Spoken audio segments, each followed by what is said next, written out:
ہینا خلق اللہ الخلق، خطبہ حمام کا آغاز اور ابتدائی جملے ہیں مولا کے فرمان. جب اللہ نے مخلوق کو خلق کیا تو غنی ان طاعتہم وآمنا ان معصیتہم. آمادہ ہے میں ترجمہ کروں؟ اللہ نے جب مخلوق کو خلق کیا تو وہ ان کی اطاعت سے غنی تھا اور ان کی معصیت سے محفوظ تھا. اگر اللہ کی معصیت کرنے والے یہ سمجھ رہے ہیں کہ اللہ کی خدائی پر کوئی فرق آ جائے گا تو جان لو کہ اللہ کی خدائی پر کوئی فرق آنے والا نہیں ہے.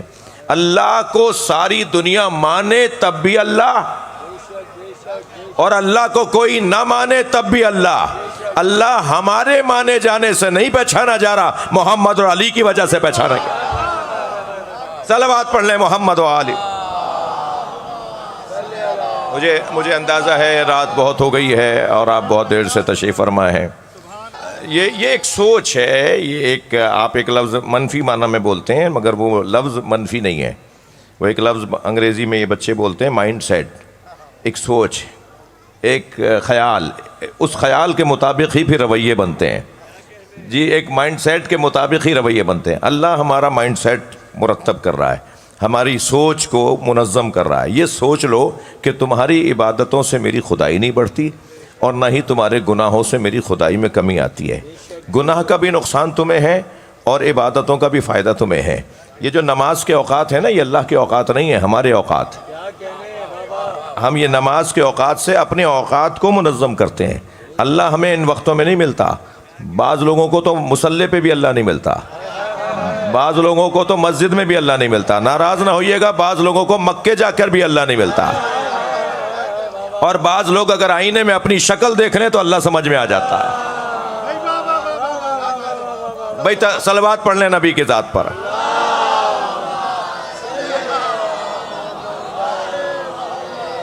جی خبردار خبردار، اللہ تلاش کرنے کے لیے کسی درے میں، کسی صحرا میں، کسی پہاڑ کی غار میں جانے کی ضرورت نہیں ہے، بلکہ تھوڑا سا اپنے اوپر ہی غور کر لیں. یہ میرے مولا صادق کا فرمان ہے جو میں سنا رہا ہوں. مولا فرما رہے ہیں کہ اگر اللہ کو جاننا چاہتے ہو نا تو اللہ ساری کائنات میں نظر آتا ہے، تمہارے 6 فٹ کے بدن میں نظر آتا ہے. نعرہ تکبیر، نعرہ تکبیر، نعرہ رسالت، نعرہ رسالت، نعرہ حیدری، بر محمد وآل محمد صلوات.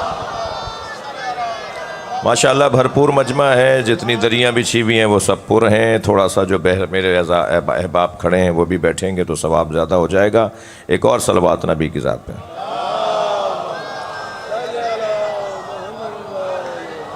2-3 منزلیں لوں گا، آپ کی توجہات اب میرے ساتھ بہتر ہو گئی ہیں. تھوڑا سا میں 1-2 منزلیں لوں گا. اس آیہ کریمہ میں اللہ کیا ارشاد فرما رہا ہے؟ اللہ نے وَلَوْ أَنَّهُمْ إِذْ ظَلَمُوا أَنفُسَهُمْ جَاءُوكَ، اے میرے نبی جنہوں نے خود اپنے اوپر زیادتیاں کی ہوئی ہیں وہ اگر آپ کے پاس آ جائیں، اے میرے نبی تمہارے پاس آ جائیں. یا اللہ تو اپنے پاس کیوں نہیں بلا رہا؟ اچھا اسی آیت میں کبھی کہہ رہا فرما رہا ہے، اس آیت میں ارشاد ہو رہا ہے کہ تمہارے پاس آ جائیں اور اللہ سے معافی مانگیں اور تم معاف کر دو تو اللہ معاف کر دے گا.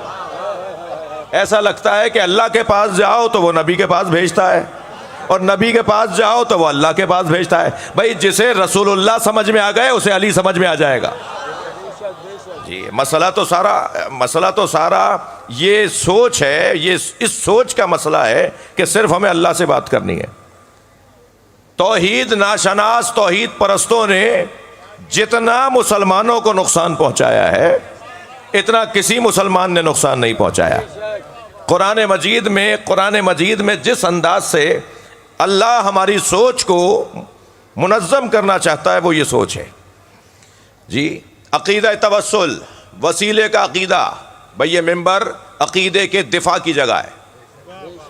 اس ممبر سے عقائد کا دفاع بھی ہوگا، تبلیغ بھی ہوگی اور عقائد کی مضبوطی بھی پیش کی جائے گی. تمام تر احترام کو ملحوظ رکھتے ہوئے، سب کے دلوں کا خیال رکھتے ہوئے اپنے نظریے کو معقول انداز سے پیش کرنا ہی ممبر اور خطابت ہے. ضروری ہے کہ ہم اپنی بات کرتے ہوئے کسی کو چٹکی ہی بھریں گے تو بات ہوگی، بغیر چڑھائے بھی تو بات ہو سکتی ہے نا. فصاحت و بلاغت سیکھنا ہے تو علی سے سیکھیں.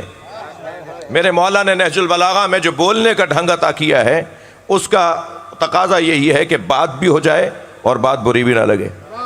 تو ہم اپنے دفاع، اپنے عقائد کے دفاع میں ایک عقیدہ ہمارا بہت روشن عقیدہ یہ ہے کہ ہم اللہ سے بات کرنا چاہتے ہیں مگر وسیلے کے ساتھ. اور یہ ہمارا عقیدہ کیا ہوتا ہے؟ میرا عقیدہ یہ، میں کون ہوں بھائی؟ ہمارا کوئی عقیدہ نہیں ہے. ہمارا عقیدہ ہے تو وہ قرآن اور حدیث کی روشنی میں. اگر میرے پاس اپنے عقیدے کے لیے آیت نہیں ہے تو مجھے اپنے عقیدے کی اصلاح کرنا چاہیے. اگر میرے پاس اپنے عقیدے کے لیے کوئی صحیح حدیث نہیں ہے، کوئی متواتر حدیث نہیں ہے، تو مجھے اپنے عقیدے کی اصلاح کرنی ہوگی. یہ عقائد امامیہ، جتنا پرانا یہ نظریہ ہے نا، جتنا پرانا یہ مذہب ہے، جتنا پرانا یہ عقیدہ اور مسلک اور مذہب ہے، اتنے ہی اس کے پاس دلائل بھی زیادہ ہیں. جی جو پرانے اسکول ہوتے ہیں نا ان کے پاس تجربات زیادہ ہوتے ہیں. جو پرانے ادارے ہوتے ہیں ان کے پاس تجربات بھی زیادہ ہوتے ہیں. سب سے زیادہ قدیم ترین اگر کوئی نظریہ ہے تو وہ اسلام کا نظریہ تشیع کا نظریہ ہے. ناراض نہ ہو تو میں ایک جملہ کہہ دوں. عزیزان گرامی، تشیع اور اسلام یہ دو چیزیں نہیں ہیں. اسلام کی بہترین تصویر کو تشیع کہا جاتا ہے. اسلام کی بہترین تشریح کو تشیع کہا جاتا ہے. واقعی اسلام اگر سمجھنا ہے تو آ جاؤ اہل بیت کے دروازے پر، وہ بتائیں گے کہ اسلام کیا ہے.